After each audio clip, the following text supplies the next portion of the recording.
पहला सवाल हरीश रावत जी इसी के साथ करना चाहूंगी कि क्या आपको भी ये लगता है कि पूरे देश के सामने एक बड़ी नजीर के तौर पर उत्तराखंड राज्य बनकर उभर रहा है, यूसीसी को लेकर चर्चा हो रही है और सरकार उसको जल्द लागू भी कर देगी कानून का रूप लेने के साथ ही?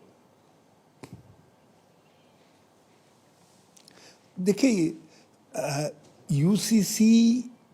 को हमको समझना पड़ेगा। इसका नाम ही यूनिफॉर्म सिविल कोड है और हमारे संविधान के directive principle of state policy में ये बात कही गई है कि एक आदर्श स्थिति होगी जब देश के अंदर एक ही नागरिक संहिता होगी और उसको बनाने के लिए केंद्र सरकार से कहा गया है कि आप सहमति पैदा करें। अब केंद्र सरकार इस दिशा में बढ़ी, उसने लॉ कमीशन से सिर्फ सुझाव मांगे। लॉ कमीशन ने उनको सलाह दी कि अभी ये संभव नहीं है और उन्होंने बहुत सारी ऐसे पॉइंट रेज किए जिसके कारण इसके लिए उन्होंने कहा कि उपयुक्त समय नहीं है। क्योंकि भाजपा के अपने पुराने एजेंडे में, जनसंघ के दिनों के एजेंडे में ये सम्मिलित था, इसके आधार पर वोट मांगते रहे थे, तो केंद्र सरकार ने टोकनिज्म का सहारा लेने के लिए, एक प्रतीकात्मकता का सहारा लेने के लिए उत्तराखंड को छांटा, इस छोटे से राज्य को छांटा और यहाँ के मुख्यमंत्री भी सहर्ष इस बात के लिए तैयार हो गए और उन्होंने एक कमेटी का गठन कर दिया। उसकी ड्राफ्ट रिपोर्ट आई है और ड्राफ्ट रिपोर्ट के आधार पर अब तो विधेयक पेश हो गया सदन के अंदर। तो इसमें हमारा मानना ये है कि आप यूनिफॉर्म सिविल कोड एक राज्य का अलग नहीं हो सकता, टुकड़ा टुकड़ा कोड नहीं हो सकता है। ये यूनिफॉर्म सिविल कोड है तो ये सारे देश के लिए एक होना चाहिए था। इसमें केंद्र सरकार को पहल करनी चाहिए थी। इससे कई तरीके की विसंगतियां खड़ी हो जाएंगी। और एक नंबर दो, इसकी आड़ लेकर के मान लिया जिस तरीके से आज उत्तराखंड ने यूसीसी का विधेयक पेश कर दिया और कल पारित भी हो जाएगा क्योंकि उनके पास बहुमत है, तो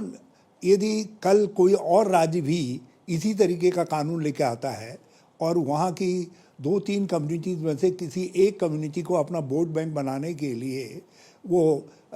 उनको संरक्षण देता है और दूसरे कम्युनिटी के हितों पर चोट करता है, तो इससे उस राज्य के अंदर अशांति पैदा होगी। लेकिन हरीश रावत जी, आपको ऐसा क्यों लगता है कि 8% आबादी पर हमला कर रही है इस वक्त उत्तराखंड की सरकार? एक सेकंड, आप इसको इस तरीके से समझने की कोशिश करिए कि मणिपुर के अंदर मैतेई और कुकीज़ के बीच में इस समय बड़ा भारी क्लैश है जो पूरे देश को देश के चिंता का कारण बना हुआ है।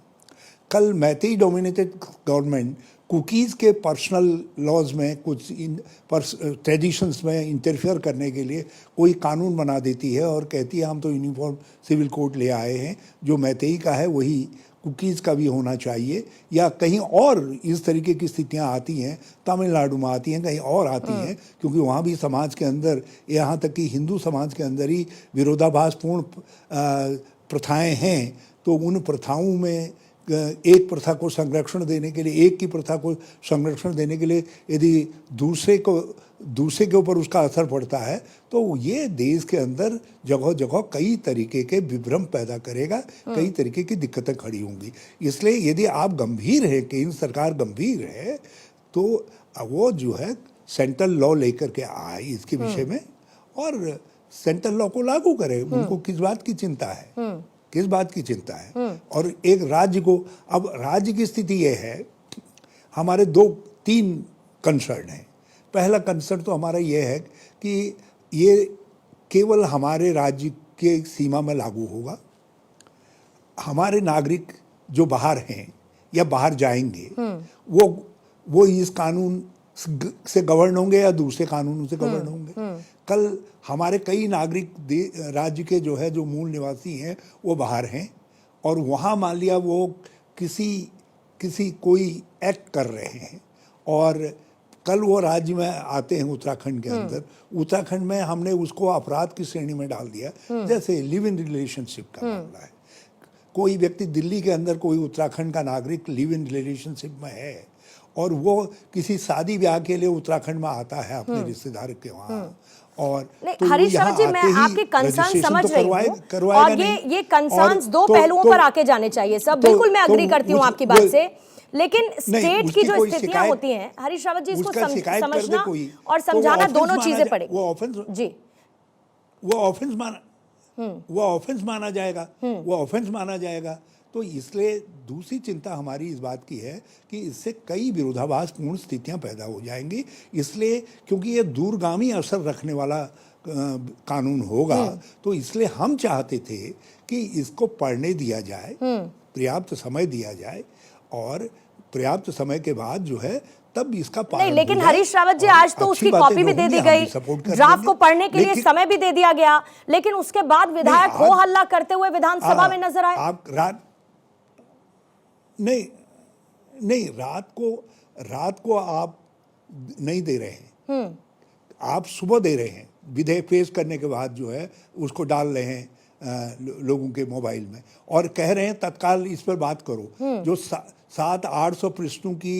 रिपोर्ट बताई जा रही है, 253 पृष्ठों का जिसका विधेयक है, तो उस विधेयक पर क्या ऑटोमेटिकली कोई नहीं, लेकिन उसको बिना पढ़े सर, बिना पढ़े उसको, मैं ये मानती हूँ कि चलिए 700-800 पन्नों का ये पूरा का पूरा ड्राफ्ट है, इसको पढ़ने के लिए पर्याप्त समय आपको नहीं मिला, और आपके जो कंसर्न्स है मैं उनको भी समझती हूँ, और इसके साथ साथ मैं ये भी समझती हूँ कि हर एक राज्य की अपनी अपनी परिस्थितियां हैं, लेकिन उसके बावजूद, पूरा ना पढ़ने के बावजूद सरकार पर हमलावर हो जाना, ये कहना कि 8% को टारगेट करने वाली सरकार ये है जिसको लेकर यूसीसी लेकर आ रही है, आप ये भी कह रहे हैं कि कहीं ना कहीं इसको पारित कराने के लिए उत्सुक नजर आ रही है, नियमों का पालन नहीं किया जा रहा है, ये सब तो आपने पहले से ही अटैक कर दिया सरकार पर। आपने नहीं इसलिए किया क्योंकि जो बातें बाहर छन करके आ रही हैं, अखबारों में आ रही हैं, और इधर उधर उनके नेतागणों के बयानों में आ रही हैं, उनके आधार पर हमने ये बातें कही हैं।